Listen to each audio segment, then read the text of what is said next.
I would love to ask you, what is one thing that the world does not know about Joey Ramone? Joey Ramone. That he had a lot of nice girlfriends. He did. That he had a lot of girlfriends. Even from the day I met him in 1976 up until he passed away. He had a lot of girlfriends. And, a lot of people looked at him like he was a freak and, who's that guy? But you know what? Fuck them. He won in the end. He had a lot of girlfriends. He had a great career, great time. But unfortunately, cancer took over and he passed away. But in his life, he achieved what he wanted.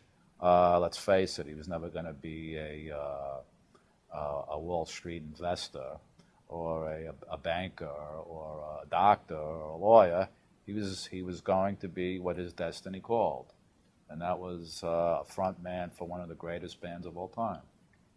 Absolutely. Tell me one thing the world does not know about Johnny Ramone. He had a lot of girlfriends, too. A lot of girlfriends. I think he had Joey's at one point. A lot of girlfriends, a lot of wives. He really liked to collect sci-fi posters. Mm-hmm. We did together. We would go, when we would tour the States, we would go to the Yellow Pages, look up collectibles. We'd see the stores. We'd have the road manager drive us to the store, go through the poster bins, 50s, 60s sci-fi posters, horror posters. And at the time, they were like $15, $20 because nobody was really into collecting them.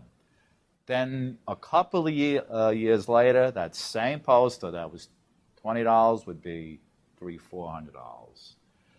So we were huge sci-fi fans. And Johnny had one of the largest 8x10 black and white autographed sports photos of anybody.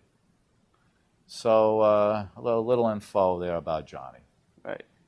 And of course, last, tell us one thing the world does not know about Dee Dee Ramone. Wow, Dee Dee, that's a whole book. Dee Dee was a whirlwind hurricane. Dee Dee would say something in front of 5 people, and you would never think in a million years that he would say it. All this is going to be in my book.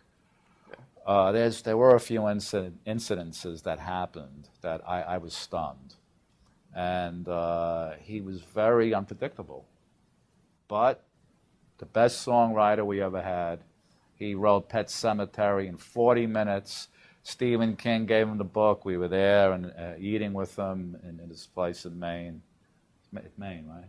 Yeah. Yeah, Maine. And that's what it was, Pet Sematary.